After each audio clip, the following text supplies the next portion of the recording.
So large scale, small scale, multidisciplinary projects. So any discipline, any sector, we're agnostic, and everything from $15,000 to multi-million-dollar projects, multi-year.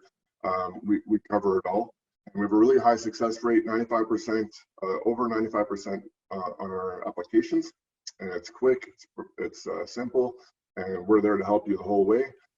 6 to 8 week review process, and we work with domestic and foreign students, graduate students, postdocs, college students. So every project that we fund has these three main components. So you have industry or community partner, which is represented by a supervisor from that partner, faculty member, so representing the institution, that's an academic supervisor, and then intern, who's a really key piece of the puzzle. They work on the project full time for a minimum of 4 months, doing all the heavy lifting.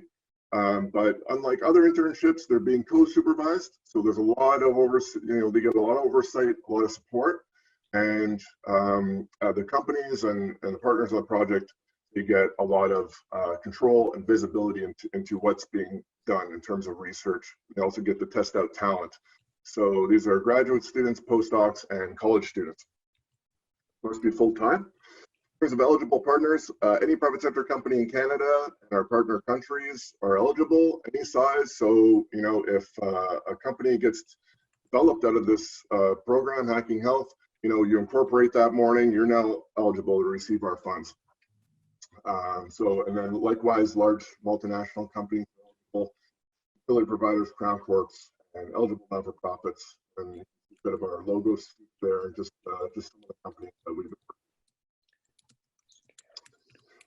Our funding model is flexible and responsive, so high level, minimum 4 months, up to 55% of the cost under typical circumstances. We have special COVID-related funding I'm going to talk about, and we can connect you right across Canada, 3,000 researchers. Of course, we rarely do need to go outside of Manitoba. University of Manitoba, primarily, doing most of the projects. We have a ton of capacity, a lot of different ones, as well as Winnipeg for sure, and Red River College, rounding out our top 3 institutions. But Brandon, CN, all those are eligible partners as well, and we do usually find local talent to help you. And so this is an example investment. So 50%, 7,500 from the partner, 7,500, and that gets sent to the institution to administer. $50,000 research grant, and $10,000 goes to the intern as their stipend for 4 months of work, and then you have $5,000 in research costs. So those costs are extremely flexible. It's very rare that someone suggests something that's not eligible. So that's a standard unit for anything related to COVID. We can do special funding. 3,750 gets you that $15,000 unit. So standard funding, 7,500. COVID funding, 3,750 for the same unit, and we can do that for up to 1 year. We have a bit of a pre-approval process, and yeah, we're really keen to get these going. So please let us know if you have ideas. Fast track review, 1 to 2 weeks instead of 6 to 8 weeks. We also have a program in partnership with NSERC, a joint application process. So I won't talk about that too much, but essentially you can add these units to their alliance offering, which Irene, I'm sure, will present. So new postdoctoral funding to address COVID-19. This is very hot off the presses. So it's same rules as Accelerate, except it's for dedicated towards postdocs. So for $15,000, you can get a postdoc to work on your project for 1 year full-time. And that's a $60,000 grant to cover their salary and associated research costs. So really phenomenal opportunity if you can take advantage of it. And we do need to move quickly on that one. The deadline is May. So we're looking for projects that we can put in the pipeline right away, and don't hesitate to talk about that. Quickly, just accelerate by the numbers in Manitoba. We were the fastest growing province last year, 2019, so putting our numbers together for 1920, although we were essentially the second fastest growing province, it looks like.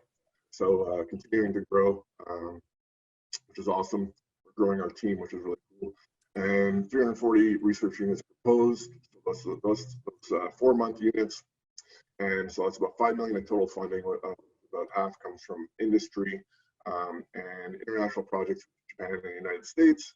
Largest project ever approved in Manitoba was for 88 units, $1.3 million. Don't anticipate do that all the time, but just to let you know the kind of flexibility that we can provide. And so I just want to thank our funding partners. Research Manitoba has been just outstanding, coming through again, even in these tough times, to fully fund us. And we do have a program with them with their, the prototype. Darren, what's the program? The Proof of Concept Fund. Yes, Darren has seen a lot of these, so you can actually leverage our funding even further with that fund. And NSERC's mission, and NSERC stands for the Natural Sciences and Engineering Research Council of Canada, and our vision is making Canada a country of discoverers and innovators for the benefit of all Canadians. And we do that in a number of different ways, and it's really a play on the word of discoverers and innovators. So if we go to the next slide, you see that our annual budget is in excess of $1 billion every year, and we are the largest funding source for industry, academia, our research and development partnerships in the science, technology, engineering, and mathematics realm. And with that, we're able to support not only researchers and students and fellows, but also companies benefit from the collaborations and the work that does get supported through NSERC. Now, if we go to the next slide. In the last year and a half, we have transitioned from a number of different grants and programs that we had. We had a number of programs that fell under our research partnership programs, or what we would have called our innovation suite of programs, which included grants you might be familiar with called Engage, collaborative research and development grants, industrial research chairs, strategic projects, and on and on. And with a budget that took, I think it was on the 2018 budget, we were asked to collapse and to reformat and restructure our programs and to one program, which is not only still new to us, but it is flexible, it's simplified, it is also responsive, and has actually increased the number of partners that can be involved in our research collaborations. And those include not only private, for-profit companies, does include the not-for-profit as well as the public sectors. And so these are opportunities for us to, no, that's good, go ahead. So the Alliance grants really do provide an opportunity to get these research partnerships and collaborations started. And it can be through any element from basic research all the way through to applied research. And ideally it provides a training opportunity for our students and other researchers to be able to support Canada as a whole through innovation, as well as through providing the appropriate skills that are required within our public and for-profit areas. And if we go on to the next slide, we do evaluate these grants when they do come in, and there isn't a deadline date. They can come in at any point in time. And we do take a look at 4 elements, relevance and outcomes, and that's really significant for us. We really want to make sure that the money that's being invested is going to have some type of outcome. Understanding full well that research is unknown sometimes, and that's why it's called research, but we do want to see that there is a relevance to the work that's being done. The partnership element is extremely important because we are looking to make sure that we have the right individuals involved in order to make that project successful. And sometimes it's just one partner or one researcher, other times it's one partner and multiple researchers, and other times it's multiple researchers and multiple partners working together. And they could be from any of those different sectors, being public, for-profit, or not-for-profit. And we don't want to see partners added into an application just for the sake of adding numbers. They really need to have an active role and be engaged and involved. The other aspect, which has always been at the core of NSERC, is the quality of the proposal. It has to have clear objectives, it has to have the right budget, it's got to have the appropriate technology transfer, and the team has to make sense for the proposal. And of course, you know, the training for the students and postdocs, as well as those within the company, and other sectors like for the public, as well as the not-for-profit, we do need to ensure that there is some training elements that are occurring as part of the project. So we'll go on to the next slide. So just to break out who would fall under the different partner organizations. So under private sector, very much, you know, companies. We do require that the companies have the ability to exploit the research results and that they have to be incorporated. And we do have some latitude on allowing some foreign companies involved, provided that they're involved with a Canadian-based company. Well, and these are just some examples. We have a more fulsome list in our on our web pages. Taking a look at the public sector, those is what you would anticipate: federal, provincial, municipal governments, as well as crown corporations such as Manitoba Hydro, you know, the Manitoba Lotteries. Any of those would be considered public. If we take a look for the not-for-profit sector, traditionally it's been producer groups, industrial associations. But we now also have museums as well as zoos that are now eligible to become partners and eligible for cost sharing, where we recognize their cash for the project, whereas in the past we hadn't. So it has extended. And Indigenous groups, I should note, is also a group that is, you know, an example of a partner organization that we would recognize in cost sharing calculations. So if we'll go on to the next slide. We have two options right now under the Alliance program. So although it's one grant, one program, we do have two streams. And so, for instance, if you are a large organization, so like a large company, more than 500 people, or a large federal, provincial, municipal organization, again, more than 500 individuals employed or involved with the organization, we would expect the large partner to put in 50% of the project cost. So if the project was going to be $100,000, 50% of that would need to come from the company or from the large organization, and the other 50% would come from us. If you're a small, medium-sized partner organization, which in Canada mostly the companies are SMEs, or if you happen to partner with other organizations, such a large company with a small, medium-sized or an SME, or multi-sectorial, which is again having like a large organization from the private and a large organization from a not-for-profit, we have a better leverage, which is 2 to 1. And this is the common stream that most applications would come in. We do have a special option 2, which is for really forward-looking, very strategic, very public good orientated applications. And there you'll see that the anticipation is the risk is significantly higher for our private sector as well as the public and not-for-profit sector, so that we actually, as NSERC, will contribute most of the dollars to support these projects, and there are limitations there, and it's not only in the size of the grant, but also in the number of applications that an applicant or a partner organization can put in within a 12-month period. I know that I mentioned earlier that these applications can come in at any point in time, which is the case for option 1. Option 2, we have just opened that up right now, and we'll be looking at those applications as they come in. The other thing I wanted to mention about these applications is that for option 1, it can be as low as a $20,000 one-year grant up to a $1 million grant for up to 5 years. So we have that full range, whereas in option 2, it is very limited to the number of dollars as well as the number of years a grant can be supported. So I've focused a lot just kind of providing you the context of who NSERC is and what our Alliance grants are about. If we go to the next slide, I want to talk specifically about the COVID-19 grant, which is a special call.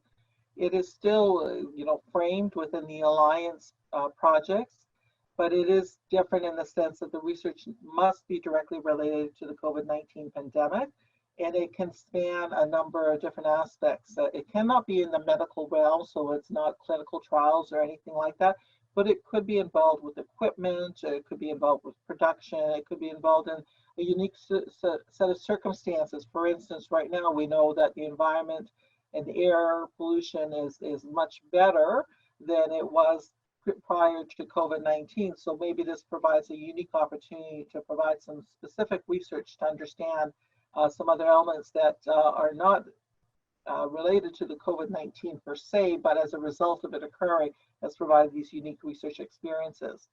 And again, these collaborations can be between academic researchers with public, for-profit, or not-for-profit sectors, or could contain all of those if it makes sense. And ultimately, if we think about the evaluation criteria, we do want to make sure that the outcomes are possible. And so sometimes you do need to have more than one partner involved. This is a one-year project opportunity. Up to $50,000 would go to the post-secondary institution. We have developed a new tool, which is listed there, called Making Connections tool. So if a company is looking for specific research expertise and they're not sure how to find them, this is one tool among many. I know that universities also have a specific tool that they've been using. And then I should note that the 50,000 one-year projects is specific to the university community. We do also have $75,000 one-year projects available to the college polytechnic community, and very similar to this call, but it's not called the Alliance because it is grounded within the college programs. But I'm only specifically talking today about the Alliance COVID-19 grant, but there is a college polytechnic one available to support COVID-19 research as well. The thing that's unique about this grant is that there is an understanding that this is very much in the public good and public requirement. And so even if you're a for-profit company, we are not expecting any cash contributions, but they can be provided if it makes sense to do so. In-kind contributions are required with all ours. The other Alliance option 1 and option 2 are very much based on a competitive basis, and we're not allowed to help with the application process itself. These applications under the COVID-19 grant are merit-based, and so if you meet the criteria and the funding is still available, we have $15 million available to support this research, so that will allow us to support 300 projects. If it meets the criteria, it will get funded. And applications have been coming in now for the last couple of weeks, and we've got probably about 250 in progress. And so any people can apply at any point in time, but the absolute deadline date for this call is June 1st, 2020. I should also note that any of the Alliance COVID-19 grant applications that are successful, that is, that they get awarded, there is also a favorable MyTax internship that can be obtained if it makes sense at a reduced rate of $3,750. So that is something that is specific to this Alliance COVID-19 grant opportunity. Then we'll go to the next slide. So the points that I just like to highlight about Alliance in general, which just sets the framework for all these different Alliance option 1, option 2, and this COVID-19 special call opportunity, is that it is a single point of entry for all our research partnerships that occur within the universities. It involves multi-sectoral partnerships, and by that I mean for-profit, not-for-profit, and public. I'm not referring to whether it's in IT and manufacturing, but that is also possible. It's also got different cost sharing ratios depending on the opportunity and depending on which option or the special call. The processes are simplified. It's very flexible. For the most part, it's competitive, but this COVID call is not, and the focus is clearly on outcomes. And just one thing I'd just like to mention about the COVID-19 call is that we have been managing these applications very quickly to the point where companies and partners and researchers are getting notice of decision within a few weeks of within 2 weeks of the submission of the application. So really fast turnaround time in order to address the requirements for this COVID-19 challenge or pandemic, I should say. And I think that pretty much takes me to the last slide I've got here. If we just take it to the last slide, I think it's just our contact details. So I guess I'll leave it I guess I'll give it back to Tracy, and then maybe Brent and I can answer some questions you might have.